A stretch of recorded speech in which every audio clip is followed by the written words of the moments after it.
"She's trespassing, arrest her." That was the shrill demand from a clipboard-wielding Karen, standing at the edge of our property with a bright yellow measuring tape clipped to her belt like a sheriff's star. She had called the actual policia over my wife watering her roses on her own lakefront cabin. One of the officers immediately reached for his handcuffs while Karen's lips curled into a smug grin, ready to document Clary's arrest like it was the highlight of her month. My heart dropped. For a moment, I genuinely believed we were about to lose everything. But then, in the span of 3 minutes, something so unexpected happened that it stunned over 50 million viewers across the globe. Not only did those officers not arrest Clara, they saluted her. Turns out, my flower-loving wife had been keeping a secret that turned Karen's smug satisfaction into instant, poetic justice. Drop the name of your city below and watch how this unfolds. Our lake cabin isn't just a getaway, it's a legacy. Built in 1924 by Clara's great-grandfather, every groaning floorboard carries history. The wraparound porch, where her grandmother once taught her how to braid hair, still holds the same rocking chairs from decades ago. Out front, the old oak tree stands tall, with C+L 209 carved into its bark. Yeah, I did that on our anniversary. I'm a bit sentimental like that. A handmade kayak, suspended on the wall, was shaped by Clara's grandfather in 1967. The same summer he taught her mom to swim in the lake. Clara inherited the cabin 5 years ago after her grandmother passed, and since then, it's become our sacred weekend retreat. Every Friday evening, we'd drive 3 hours from the city with the windows down, awful 80s hits blaring through the speakers, leaving behind office cubicles and deadlines for 2 days of pure tranquility. Mornings here are something out of a dream. Clara rises before the sun, brewing coffee in her grandma's ancient percolator, older than the both of us combined, but somehow producing the world's best cup. Wrapped in her grandmother's hand-stitched quilt, she'd sit on the porch watching the mist curl over the water like it was performing just for her. Occasionally, a family of deer would wander past, and Clara would whisper, "Morning, neighbors," like they were old friends. I'd usually stumble out an hour later, hair in a chaotic mess, and she'd burst out laughing at the same laugh that made me fall for her 10 years ago. No measuring tapes, no clipboards, just loons calling in the distance and a kid named Tommy across the lake yelling his YouTube catchphrases into the window he'd been practicing since he was 8, convinced he was the next viral star. Then she arrived, Aggie Periwinkle, and paradise started dying inch by regulated inch. Picture this, a peaceful Tuesday morning. Clara's on the porch, coffee in hand, still in her grandma's gardening apron. The sun is barely peeking over the trees, casting golden light across the lake. Then suddenly, out of nowhere, Aggie appeared as if summoned from some HOA nightmare. She had one of those razor-sharp asymmetrical bobs, the kind that demands to speak to the manager after getting what she asked for, a leopard print blouse and a designer clipboard that likely cost more than a month of our groceries. But the centerpiece, that fluorescent yellow tape measure holstered like a badge. She didn't stroll up the driveway, she stormed it, each step dripping with authority. "Excuse me," she barked, already drawing the tape like she was preparing for a duel. Her voice was sugary but laced with steel. "I'm Aggie Periwinkle, your new HOA president." She said it like she expected a standing ovation or a bow. Clara, still foggy from sleep and deeply unimpressed, took a long sip from her mug before responding, "We don't have an HOA." That's kind of the whole appeal of lake life. Aggie's grin could have frozen a wildfire. "We do now." Democracy in motion. With the flair of a showman, she whipped out the tape, bent down, and measured the lawn. Grass is 3.2 inches. Maximum allowed is 3. Then the kayak 9.5 feet from the shoreline. Limits 10. Even the bird bath wasn't spared at 16 inches across. Must be either 12 or 18. No exceptions. Clara didn't flinch. She just kept sipping her coffee like she was watching a rare animal behave in the wild. If I'd been in charge, I probably would have snatched that measuring tape and shown Aggie exactly how far it could fly. But Clara had that courtroom glint in her eye, the one I'd seen right before she dismantled people professionally. She was watching, observing, filing every oddity away for later use. "These are all violations," Aggie announced while scribbling furiously on her clipboard. "You'll receive formal citations and corresponding fines." Then she glanced at our cabin of the beautiful old place built with love and legacy, and her nose crinkled like something foul had passed under it. This structure clearly doesn't meet community aesthetics. When was it last painted? Clara put her mug down gently. 1987, my grandpa's final project before he passed. Aggie jotted something down with a flourish that felt like an insult. Unacceptable. Current codes require repainting every 5 years, so using approved neutral tones only. She whipped out a color palette that looked like a crime scene at a beige factory. I'll add that to your file. Then came the moment her smirk pushed too far. Those roses, she added, gesturing toward the flower bed Clara's grandmother had poured her heart into, exceed the 6-inch decorative floor height limit. They'll need to be trimmed or removed entirely. Those roses had bloomed since 1924. They were planted the day the cabin was finished, passed down through generations like heirlooms of color and memory. Clara stood slowly. Even in pajamas and a faded apron, she radiated something fierce. They stay. Aggie's smirk only widened. She thought she'd found a soft spot. Rules are rules, Mrs. Thompson. A broken bar, or should I say, Miss Mitchell? The deliberate pause, the way she said it, something cold coiled in my stomach. Clara didn't blink, but her grip on the mug tightened. Later that afternoon, our elderly neighbor Mrs. Mitchell came by, her hands trembling as she sipped the lemonade I handed her. At 78, she'd lived on this lake longer than anyone besides Clara's family. That woman, she whispered, even though Aggie's house was a good 100 yards away, she's dangerous. She shared how the Johnsons had moved out just last month, the Patels before that. Even Pastor Dave, who'd baptized half the lake residents over 40 years, had packed up and left. She forced even the pastor out, Mrs. Mitchell said, shaking her head. Clara leaned forward, her lawyer instincts flaring. How exactly did she pull that off? She invents violations no one even knew were a thing, Mrs. Mitchell replied, voice barely above a whisper. Files endless complaints with the county. Makes life unbearable until folks give up and sell it, and always for less than what their place is worth. Way less. She inched closer, lowering her voice. I heard she used to be some hotshot developer, built those horrible strip malls everywhere. But then a female attorney general caught her doing something shady, a fraud, maybe. Took her down hard. Company vanished. Money gone. Reputation in the gutter. Mrs. Mitchell's voice trembled as she continued. She went bankrupt. Court battles for years. Rumor is, she had a breakdown and disappeared. Now she's back. Plain smile, but I've seen that look. She's not done. Clara's eyes narrowed. You said it was a woman who took her down? That's what I heard. It wasn't just a weena, it was annihilation. The AG crushed her. Aggie spent 2 years in court. Lost everything. Now she's here, smiling like butter wouldn't melt, but that fire's still in her eyes. Just then, a head popped up behind the porch railing at Tommy, the ever-curious 10-year-old with a camera practically glued to his hand. Mrs. Clara, he said, eyes wide, that lady's measuring your flowers. This is next-level drama, better than my fishing vids. We ran out to find Aggie in full inspection mode, crouched beside the rose bushes, carefully logging the height of each bloom like a scientist obsessed with petty details. These exceed the 6-inch limit for decorative plants, she declared, not even bothering to look up from her clipboard. Average height at 7.3 inches. Out of compliance. Clara's eye twitched again twice this time. Her voice was soft, but sharp. These roses were planted in 1924, by my great-grandmother. Rules are rules, Aggie said, wearing the same smug grin. I'll be filing this today. First fine is $50. It increases daily until corrected. She stood, brushing non-existent dirt from her pristine khakis. You've got 24 hours to comply. Then, just before leaving, she turned with a sly glance. This really is a beautiful place, Clara. Such a shame it's dated. Don't worry, whoever buys it next will see the potential. The threat lingered like smoke in the summer air. Tommy whispered into his camera, Yo fama broken bar, did she just threaten Mrs. Clara? This is getting spicy. That was the first time I saw a new expression on Clara's face. Not fear,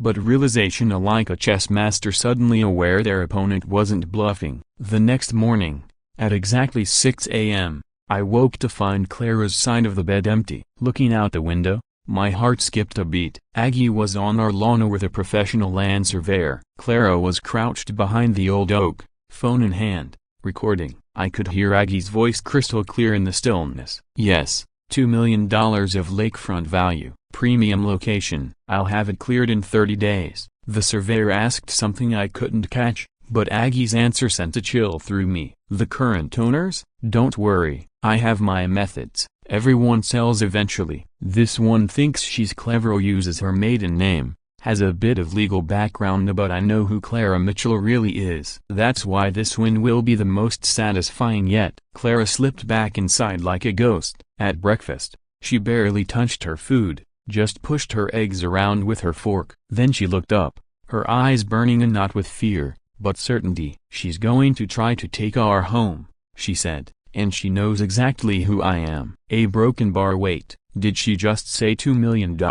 I muttered. Oh number. We knew what was coming. Monday morning, sharp at 8 a.m., a thunderous knock rattled the entire cabin. I stumbled out of bed as Clara, already in her robe, opened the door. Standing there was brought a skinny college kid buried in a suit 2 sizes too big, drenched in sweat, holding a thick stack of papers. He looked like he wanted to vanish. I'm sorry, he mouthed silently, then cleared his throat. By order of HOA President Periwinkle, you are being fined for the following violations. His voice cracked on the word violations. Behind him, peeking from behind a bush, was Aggie watching like a hawk, measuring tape catching the sunlight like a polished weapon. The first few fines were almost laughable. Day 1, $50 for grass exceeding the height limit by 0.2 inches. Day 2, $100 for unauthorized paint color. The cabin's been the same forest green since 1924. It wasn't just paint,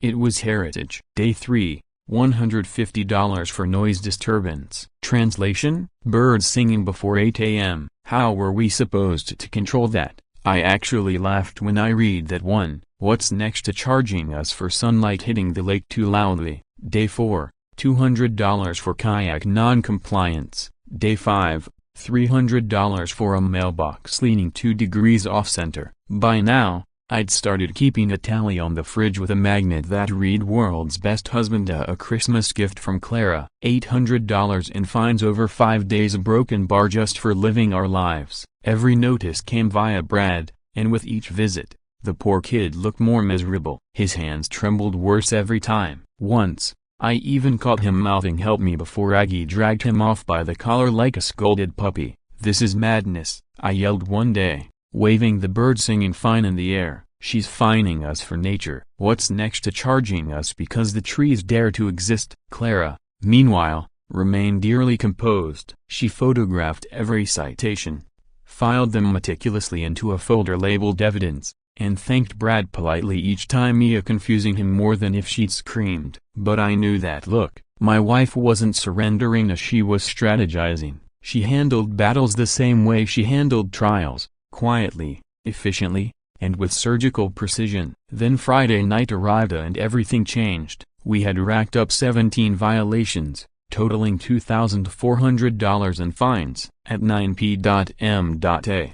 Well beyond the window of common courtesy, Brad showed up again, looking like he'd been crying. He handed Clara a different kind of paper, thicker, heavier. At the top, in screaming red font, were the words, "Final notice, pay $5,000 in accumulated fines or a broken bar. A broken bar initiates sale proceedings." Brad read, his voice cracking under pressure. You have 7 days to complete a broken bar or the HOA will begin legal action to force the sale of your property. For the first time since this nightmare had begun, I saw Clara's hands tremble. Not from fear. Clara didn't do fear. This was furry, controlled, cold, and precise. She clutched the paper, eyes drifting to the photograph on the mantel. Her grandmother, standing proud in front of this very cabin, taken the day she paid off the mortgage in 1962. Clara's voice came out as barely a breath. This is all I have left of her, she whispered. She taught me how to swim right out there in that lake, showed me how to stand tall on this porch, how to speak up to bullies, taught me that justice matters more than control. A single tear traced its way down her cheek. In 8 years of marriage, through her father's passing, through the miscarriage we never spoke of, Through all of life's sharp edges I had never seen Clara cry. "Hey," I said, pulling her close, feeling the tension shaking through her. "We're going to fight this. That's what we do. Team Thompson. Remember?" She nodded against my chest, and when she pulled away, the tear was gone. In its place, steel. Not just determination, but something honed and unyielding. "You're right," she said, and her voice had shifted completely. No longer a whisper, it was that courtroom tone, the one that could silence a room. Grandma didn't raise a quitter, and she definitely didn't raise someone who'd let some petty tyrant with a measuring tape destroy 4 generations of legacy. She walked over to her grandmother's photo and touched the frame gently. "It's time Aggie Periwinkle learns what happens when you try to take a mutual woman's home." The living room transformed into a war room overnight. Paperwork sprawled across every surface of the table, the sofa, even the floor, arranged in some intricate pattern only Clara could decipher. Her laptop had more tabs open than I could count, and her phone was connected, recording constantly for documentation. "What exactly are you doing?" I asked, handing her her 4th coffee of the morning. She'd switched to the heavy artillery, black roast, no cream, no sugar, no mercy. "Doing what I do best," she replied without looking up. "Research, due diligence, uncovering the truth." She started with the basics of social media. Aggie's profiles were all public. Of course, people like her wanted an audience. Photos showed her beside signs like future site of Paradise Lakeview Resort and posts about improving community standards. But the comments told a different tally. Angry stories from past neighbors, warnings about fines, lawsuits, forced sales. Then Clara dug deeper. She knew exactly which documents to request: HOA formation records, financial disclosures, Freedom of Information Act filings most people wouldn't even know existed. And while those requests were pending, Clara made a few calls. "Hey Jennifer, it's Clara." "Yeah, long time. Listen, I need you to run a property records search." "Yes, Aggie Periwinkle, that Aggie Perry." Apparently, my wife had more legal connections than I realized. By Thursday, things started rolling in. "Leo, look at this," she said, spinning her laptop toward me. "Bank statements somehow acquired legally. I didn't ask for details. January 15th, $30,000 deposited into the HOA account, labeled as a landscaping project." She gestured toward the window. "See any new landscaping?" I squinted. "The same sad bushes, the same patchy grass." "She stole 30 grand?" I asked, stunned. Clara's smile was razor sharp. "Allegedly, but I need a pattern. Embezzlement is a serious accusation. It has to be airtight." That night, fate gave us a gift. Screaming erupted next door. Aggie's voice, shrill and furious, followed by sobbing. 10 minutes later, Brad came stumbling out of her house, clutching his laptop like it was a flotation device. He spotted us on the porch and froze. Clara stood slowly, as if approaching a spooked animal. "Brad, are you okay?" He looked around wildly, then rushed over. "I can't do this anymore," he blurted, voice cracking. "She's insane. Threatens me every day. Says she'll ruin my law school applications. Claims she has friends on the admissions board." He was unraveling fast. "I just wanted internship credits, but she's making me do illegal stuff." He was almost in tears now. "The HOA vote? Only 5 people voted. 5 out of 50 homes. She made me forge the rest of the signatures." Clara's expression went still. "Calm. All lawyer now." "Brad, that's a serious allegation. Do you have proof?" He gave a shaky laugh that came out more like a sob. "I'm pre-law, Mrs. Thompson. I know how this works. I record everything." From his pocket, he pulled out a small USB drive. "Every conversation, every threat, every illegal thing she made me do." "I'm not stupid. I knew this would end badly." Clara took the USB like it was a priceless gem. "This is incredibly brave, Brad." He shook his head. "It's not bravery, it's survival. That woman, she's dangerous. She has files on everyone, not just HOA stuff, personal things. She hired a private investigator, dug into every homeowner here." That stopped Clara cold. "She's got one on you," Brad continued, nodding quickly. "She showed me. She knows your real job, your cases. She's obsessed with you." Clara's face turned to stone. "What exactly does she know?" Brad hesitated, clearly uncomfortable. "Everything. Your real name, your firm, your court history, but especially that big real estate fraud case from 5 years ago. She had everything: clippings, court documents, a broken bar. She'd just sit there, staring at them, muttering about revenge, justice, proving what real power looks like. Clara and I locked eyes. We both understood now. "Brad," Clara said softly, "I need you to be very specific." "What did she say?" "A broken bar about me." He swallowed hard. "She's the broken bar. You destroyed her, took her company, her reputation, her money. Said you hid behind your position, used your title to ruin honest business people, and now a broken bar. Now she's going to expose you. She said she'd show everyone who you really are, a hypocrite, a broken bar who uses power to hurt people." Clara turned to her laptop and plugged in the USB. As soon as Clara opened the USB, a flood of files lit up the screen, but one grabbed her attention instantly. Paradise_masterplan.doc. We opened it together, and my jaw dropped so hard I'm surprised it didn't crack the floor. It was all there, a full development blueprint, laid out in meticulous, soulless detail. Phase 1. Force out undesirable cabin owners through HOA harassment. Phase 2. Buy those homes for pennies on the dollar. Phase 3. Demolish, rebuild, and profit. Introducing Paradise Lakeview Resort. Our cabin wasn't just listed, it was highlighted in red, labeled as a Phase 1 priority target. Estimated value, $2 million. But what made my stomach turn wasn't the business plan, it was the chat transcript buried at the bottom of the document.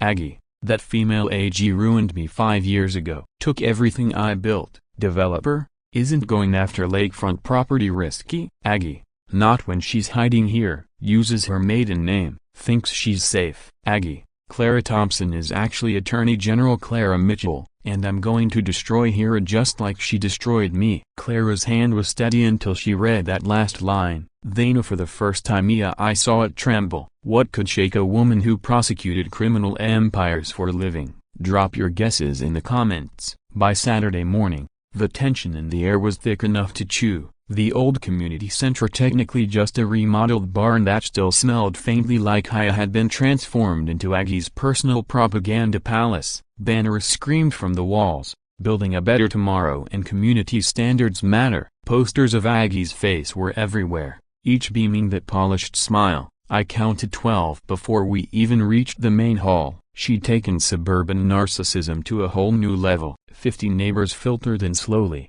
and you could read the fear on their faces like subtitles. These were people who'd fished off these docks, taught their kids to swim in the lake, but now they moved like prisoners heading into sentencing, shoulders hunched, eyes down. Mrs. Mitchell sat in the front row, her normally steely composure replaced with fragility. She clutched her purse like a lifeline, dressed in her Sunday best, the kind of outfit people wear into battle. Tommy was already set up, broadcasting with the seriousness of a network anchor, his iPad balanced on a tripod, ready for action. "Yo social media fam," he whispered into the mic. "Today's live stream is gonna be straight fire. HOA drama level 100. Stay tuned." He'd told me earlier his viewer count had shot to 12,000. 12,000 people watching what was about to become the most viral home meeting in internet history. At the front, Brad hovered by the projector like a man on the verge of a breakdown. His suit clung to him with sweat, and he kept patting the pocket where I knew he had another USB drive via his insurance. He'd shuffled and reshuffled the same stack of papers at least 10 times. Then Aggie arrived. If the community center was her stage, she entered like a queen strutting toward coronation, dressed in an immaculate white power suit, probably to look angelica, and a fresh haircut that screamed executive realness. On her hip, the now bedazzled measuring tape sparkled like a lawman's star. "Welcome, neighbors," she said, her voice syrupy and smug. "Today we address problems. Today we secure our future. Today, we resolve via broken bar the Clara situation." The way she said "I'd like Clara" was a pest infestation, made my blood boil. But Clara quietly squeezed my hand. "Our silent code. Wait for it." Aggie clicked her remote, and the screen behind her lit up. The first image, our cabin doctored to look like a haunted ruin. They'd taken the photo in bad light, digitally dulled the color, and stretched the shadows to make it look like it belonged in a ghost story. "This eyesore," Aggie announced, pausing for dramatic effect, is dragging down all your property values. She clicked again. Slide after slide popped up. Photos of our grass with measurements highlighted in red, a diagram of our kayak's unauthorized position, and seriously even a grainy photo of our cat, Schrodinger, sitting in the window with a caption that read, "Unapproved pet visibility, decreases neighborhood appeal." She was fining us because our cat liked to nap in sunlight. The Thompsons, Aggie continued, her tone thick with contempt, have racked up $5,000 in unpaid fines. They've ignored every citation. They refuse to respect the community. They area broken bar anti-community. That last word came out in a shriek. About 30 hands shot into the air, unnervingly in sync. Too fast, too practiced. I recognized a few of the Millers, who had just moved in. The Youngs, barely hanging onto their mortgage. People who probably weren't voting freely but out of fear, or debt, or both. Others stayed motionless. The old-timers. Pete the fisherman actually folded his arms and stared her down. Tommy zoomed in on the scene. "Chat, yo, seeing this?" he whispered. "This is HOA Civil War." Aggie raised her hand triumphantly. I motioned to approve forced sale of the Thompson property. "All in favor?" The same 30 hands stayed up. "Motion passes," she declared, voice ringing with false triumph. "Democracy wins." She turned toward us, smiling like a snake that just swallowed a mouse. "Mr. and Mrs. Thompson, you now have 7 days to vacate. After that, I will contact law enforcement to enforce the HOA's legal authority." This is what happens when people defy order, when they think they're above the rules. I was about to leap to my feet to call her out for every lie she told, every dirty trick she'd pulled, but Clara moved first. She stood slowly, her calm deliberate, her presence commanding. The entire room fell silent. Only the quiet hum of Tommy's live stream could be heard. "I have a few thoughts about your version of democracy," she said. Aggie blinked, caught off guard. Clara walked forward, laptop in hand, heels echoing with precision. Before Brad could intervene, she plugged it into the projector. "Let's take a look at how your HOA was actually formed, shall we?" The screen lit up with a document of the original HOA bylaws. "According to your own charter," Clara said clearly, "a 75% vote is required to establish an HOA. That would mean at least 38 households." She paused, but only 5 people voted. Gasps erupted from the crowd. 5 out of 50 isn't democracy, Clara said, letting the words sink in. "That's a hostile takeover." The Millers looked genuinely confused. The Youngs whispered urgently to each other. Pete let out a low, satisfied chuckle. For the first time in what felt like years, Clara smiled. She clicked to the next slide. $30,000. "Where is it?" The projector lit up with a string of bank statements of deposits, withdrawals, and one glaring anomaly, a $30,000 charge for landscaping that, judging by the dead grass outside, had never happened. "Every dollar of home money must be accounted for," Clara said, voice calm and surgical. "Page 47 of the bylaws." "The ones you wrote, Aggie." "So broken bar, where's the landscaping?" Aggie's face darkened from red to a deep, bruised purple. "You can't access those records. That's private HOA business." Clara's smile turned razor sharp. "Actually, any HOA member can request financial transparency. That's not your made-up version of the rules. That's the law." Click. A new slide appeared, screenshots of chat logs. The room gasped. Tommy practically levitated with glee. "Yow, he whispered to his stream. "She's got receipts." Literal receipts. There it was in black and white. Aggie texting developers, discussing how to drive out old-timers, how to depress property values, and how to replace them with a sleek new paradise. One message made the entire room stiffen. $2 million profit once we force the Thompsons out. The AG won't know what hit her. The room exploded. People shouted, gasped, pointed at dozens of emotions crashing at once. But then Clara lifted a single hand and silence fell again. Like magic. "There's more," she said softly. She clicked play. Aggie's voice, clear as day, echoed through the speakers. "These old-timers don't know what's coming, especially that hidden AG. Clara Mitchell thinks her maiden name hides her. She ruined my life. Now I'm going to ruin hers, her home, her PC, everything. And I'll do it legally, using the very laws she hides behind." The recording ended. You could hear people breathing. Tommy's livestream comments were a blur. One viewer typed, This is better than any Netflix drama. Then Brad stood. The poor kid looked like he might pass out, but he held his ground. "It's true," he said, voice shaking. "Every word. I recorded that. I recorded everything." He pulled out a second USB and held it like holy evidence. 57 recordings, forged signatures, threats, every illegal move she made. "I'm pre-law, and I know right from wrong. And Thesa," he pointed directly at Aggie, "is wrong." Aggie spun toward him, furious. "You little traitor, I made you. I'll destroy your future. I'll call every law school in the state." "You'll do nothing," said Mrs. Mitchell, standing tall despite her 78 years, "because I have something to say too." The room turned. "This woman," she said, pointing to Aggie, "forced me to sell my first home, the cottage my late husband built with his own 2 hands. She bullied me with fines, with threats. And I was too afraid to fight back until now. Not when I see Clara standing up, not when I see this young man finding his voice." More people rouse. The John Stanza who everyone thought moved voluntarily shared how Aggie fined them out of town. The Patils told the crowd about fake health violations she filed to shut down their home samosa business. Even Pastor Dave's widow spoke, her voice shaking as she described Aggie calling the police over their Sunday hymns. Tommy's stream ticked past 50,000 live viewers. "Bro, this is like Justice Avengers Assemble." One comment read. The tide had turned.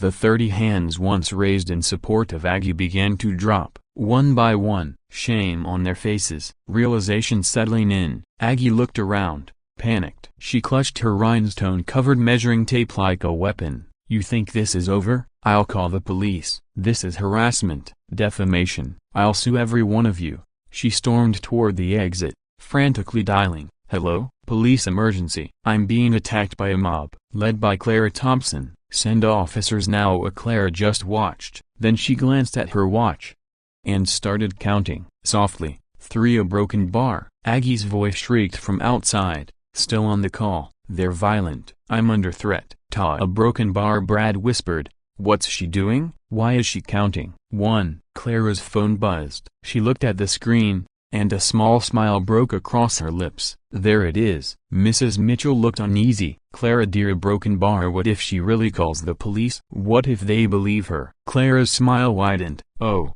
I want her to." Why was Clara counting down? What was she waiting for? If you're screaming at your screen, you're not alone. Sunday arrived with unsettling beauty. The lake was a mirror, sky and water indistinguishable, the kind of peace that made evil feel like a distant dream. At 2:47 p.m., Clara knelt beside her grandmother's roses, the same roses that had survived 4 generations of storms, droughts, and one unhinged HOA president. She wore her grandmother's gardening glove, soft leather, worn smooth, still scented faintly of rose oil and earth. She hummed an old hymn, Amazing Grace. Her grandmother used to sing it while teaching her how to prune. "You have to know when to cut," she'd say, "and when to let grow." Same with plants, same with people. I was by the old charcoal grill hand-welded by Clara's grandfather in 1971 from a rusted oil drum. Thing looked prehistoric but made burgers that won ribbons in 3 counties. Mrs. Mitchell had brought her dumplings, each folded with the precision of memory handed down from her grandmother, carried from China across oceans and decades. "Food is memory," she always said. "We eat our history." Tommy was every weary filming what he called his Lake Life Sunday special. "Yo fam, this is peace, garden content, birdsong, burgers on the fire, and is that Mrs. Clara with the roses? Let's get that aesthetic." He'd been streaming since noon. The dock, the bird calls, fishing. He'd somehow turned our little pocket of lake life into appointment viewing. "Mrs. Clara," he called, adjusting his ring light, "say hi to the viewers. We've got 20,000 watching live." Clara looked up from the roses. There was a smudge of dirt on her cheek, her hair tied back in her grandmother's silk scarf, barefoot, in jeans so stained with paint she refused to throw them away because they'd seen every single cabin repair. She didn't look like the attorney general who made corporate lawyers sweat. She looked like Clara. She smiled. "Hi, everyone. Don't forget to stop and smell the roses. Life's too short not to." Mrs. Mitchell chuckled from her lawn chair. "Such wisdom from someone so young. Your grandmother would be proud." She resumed knitting a baby blanket for her latest great-grandchild. every stitch precise despite her arthritis, because Mrs. Mitchell didn't believe in doing anything halfway. Mrs. Mitchell's knitting needles clicked steadily. "After yesterday's meeting," she said, "I thought Aggie would have this when we heard them. Sirens. Not the faraway kind that fade in and out. No, these were close, getting closer, headed straight for us." My spatula froze mid-flip. Clara stilled, watering can suspended over her grandmother's roses. Even Tommy went silent, his usual stream of consciousness commentary dying in his throat. His camera stayed rolling, but the tension now filled every frame. The sirens cut off, but the blue and red lights kept spinning, painting our peaceful Sunday with frantic, pulsing color like some twisted disco ball. Not one squad car. Two, they pulled into the gravel drive like they meant business. Officer Martinez stepped out first, broad-shouldered, calm, the kind of presence that filled a space before he even spoke. His hand rested on his holstered weapon, and not threatening, but not casual either, just ready. From the second car, his partner emerged, younger, sharper, more tightly wound. Both had body cams blinking, recording. Then, like a villain in a bad play waiting for her cue, Aggie Periwinkle burst out from the honeysuckle bushes between our houses. She had been hiding there. How long? Who knows? Her perfect power suit was streaked with green from the leaves, her hair clung with twigs, and the look on her face, a twisted mix of triumph and pure, unfiltered ragia like a Christmas ornament possessed. "There she is!"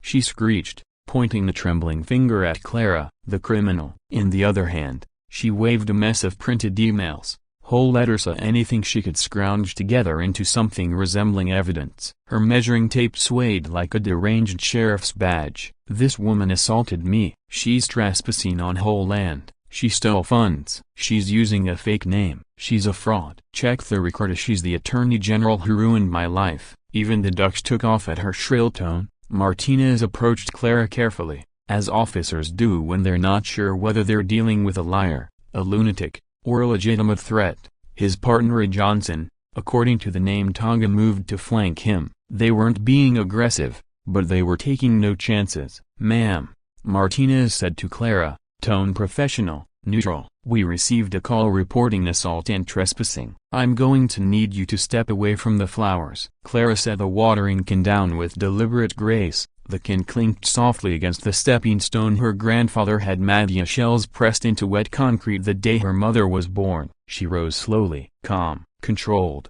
like someone who had been interrupted during a garden quarry and not accused of criminal acts. "Don't let her fool you," Aggie screamed, spittle flying. "She threatened me, in front of witnesses. She's a fraud. She's Clara Mitchell, the Attorney General. She destroyed my business and came here under a false identity. This is my jurisdiction now." Johnson took position. Two officers, one Clara, one vindictive lunatic. Tommy's camera never wavered, but he was visibly shaken. "Oh man," he whispered into the stream, "this is bad. This is really bad." Mrs. Mitchell gripped her knitting needles like weapons. "Officers," she said, trembling, "there must be a mistake. Clara wouldn't hurt a fly. This woman has been harassing a ma'am. Please step back." Officer Johnson interrupted, palm raised. The airshift he'd charged now, like a thunderstorm waiting to break. "Ma'am," Martinez said again to Clara, "I'm going to need to see some identification." And that's when I lost it. Every protective instinct in my body ignited like a fuse. I moved between them,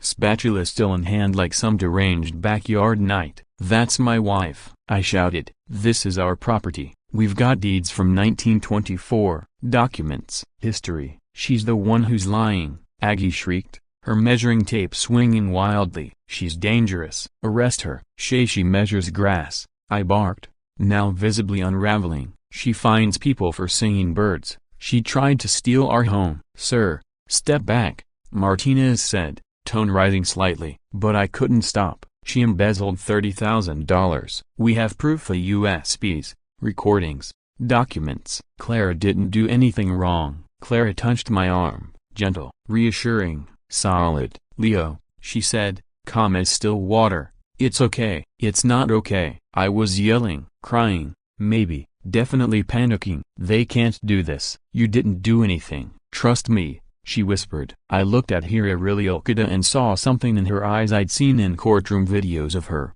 that unshakable steadiness, that force you couldn't move or break. It made me step back, but my heart felt like it might burst from my ribs. Thesa was my nightmare. Losing her, losing our home, losing everything to someone's lies. Martinez reached for his cuffs. The metal gleamed in the sun. "Ma'am, I'm going to need you to turn around and place your hands." "Officer Martinez," Clara interrupted, her voice now low but edged with steel. "I understand you're doing your job. You received a call. You're responding. You're here to ensure safety. I respect that." She gestured slowly to her gardening apron, the one I'd given her as a joke, with little daisies on the pockets, the one she insisted on wearing every time she planted something. "My ID's in my pocket. May I retrieve it?" Martinez hesitated. He was weighing her words, her tone. Something about this wasn't adding up for him. He gave a slow nod. "Mama, no sudden movements." Clara reached, and in the next moment,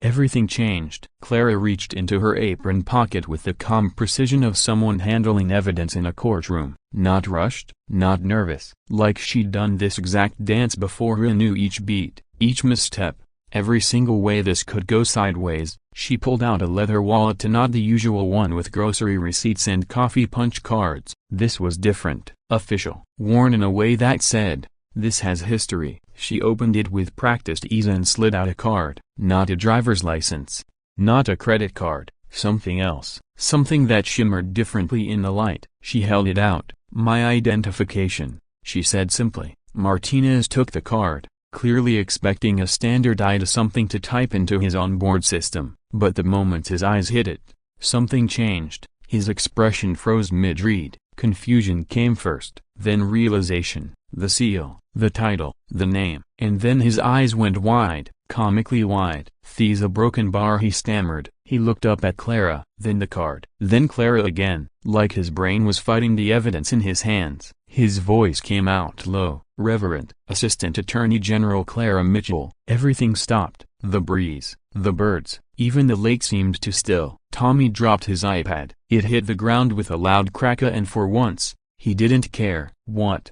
he gasped. Mrs. Mitchell dropped her knitting. A whole row unraveled. She didn't even flinch. Aggie made a sound somewhere between a gasp and a goggle, like someone had punched her while she was mid-scream. Martinez's whole posture snapped into place like a soldier standing at attention. Shoulders squared, chin lifted, his voice lost all casual tone. He saluted. A full, Regulation Academy salute. "Mama Attorney General Mitchell," he said. "Yeah, Broken Bar had no idea." "It's an honor." Johnson scrambled to his side, nearly tripping over himself. "Dill, what's happening?" Martinez showed him the card. Johnson's jaw didn't just drop, it practically unhinged. He fumbled for his own salute and nearly poked himself in the eye doing it. "Ma'am, where you Broken Bar? So sorry, we had no idea." Broken Bar, that's my wife?" I muttered, still frozen. "My Clara, the woman who cried at rescue dog commercials, who wore paint-stained jeans to fancy dinners, who never remembered to close the damn cabinet doors, and she had just been saluted by 2 cops." My brain was buffering. Aggie stumbled back, stunned. Number. That can't be right. It's fake." "She's lying," I researched. "I know." Martinez turned on her, voice frigid. "Ma'am, are you accusing the Assistant Attorney General of this state of identity fraud?" Aggie sputtered, opening and closing her mouth like a fish on a dock. Then Clara spoke. "I didn't want to use my title," she said. "This cabin was my grandmother's. I used my maiden name here to live in peace. This is home. I've never used my position to get special treatment." She turned to face Aggie fully. "But you knew who I was. You knew exactly who I was." Her voice carried the weight of law. 5 years ago, I prosecuted you for real estate fraud. You lost everything because you broke the law, and instead of changing, you came here seeking revenge." Tommy suddenly remembered how to breathe. 50 million views. He shrieked. "She's the actual Attorney General. Chad is losing IT." Clara didn't flinch. Her voice stayed calm. "Certain. You made one mistake, Aggie," she said. "You thought I'd flash my badge the second you pushed me. You wanted me to prove your point that I was just another official abusing power. But instead, I let you expose yourself." Aggie tried to flee. She spun too fast. Her foot caught on the very thing she'd used to terrorize us, her measuring tape. She tumbled face first into Clara's grandmother's rose bush. The thorns claimed her perfect white suit, her styled hair, her pride. The tape measure unspooled beside her like it was measuring her fall from grace. Poetic justice, with roses. But the real jaw-drop moment wasn't Clary's reveal. It came seconds later. Martinez stepped forward, helped Aggie to her feet with professional care despite the scratches and leaves in her hair. Then, click. "Cuffs, ma'am," he said, tone cold and final. "You are under arrest for filing a false police report, harassment of a state official." And he turned to Clara. "Embezzlement, fraud, and racketeering," she added smoothly. "Formal charges will be filed Monday." "Wait," Brad came running from the side. USB drive clutched high. "I've got evidence, yeah, everything, every crime. I'm pre-law. I want to make a deal." Martinez took the drive while locking the cuffs. The click echoed. "Most satisfying sound ever." Tommy's voice returned with full energy. 57 million views. "The Attorney General just arrested a Karen with a rose bush." Mrs. Mitchell stood from her chair, voice strong. "I'd like to file a complaint as well. She forced me to sell my home." Others followed. The Johnstons, the Patels, even Quiet Gary from down the road. All with stories, all with evidence. As Aggie was guided toward the patrol car, she spat her final curse. "I'll sue you all. My lawyer will destroy you." Clara's gaze followed the car as it pulled away. "No," she said quietly. "You won't, because tomorrow, I'll be filing the charges myself. Your reign of terror ends now." 6 months later, we were having dinner when Clara opened the mail. A postcard fell out. "Riverside Heights, ribbon-cutting ceremony. New HOA president brings order." The woman in the photo, Aggie, wearing a fresh white suit, and a new bedazzled measuring tape. I burst out laughing. "No way." Clara looked up, alarmed. "What?" I gasped. "Google Riverside Heights Attorney General." She typed fast. "Read the name, Frow's." Then laughed so hard she couldn't breathe. "Colonel James Thompson," she read. "Retired Marine, military prosecutor, has personally filed charges in 47 HOA fraud cases." We laughed until we cried. "She moved into his district," Clara wheezed. Tommy burst into the room. "Clara, we need a follow-up video. A Karen moves to Marine's town." Later that evening, Clara watered her roses as Tommy filmed. "What advice do you have for folks dealing with HOA cardons?"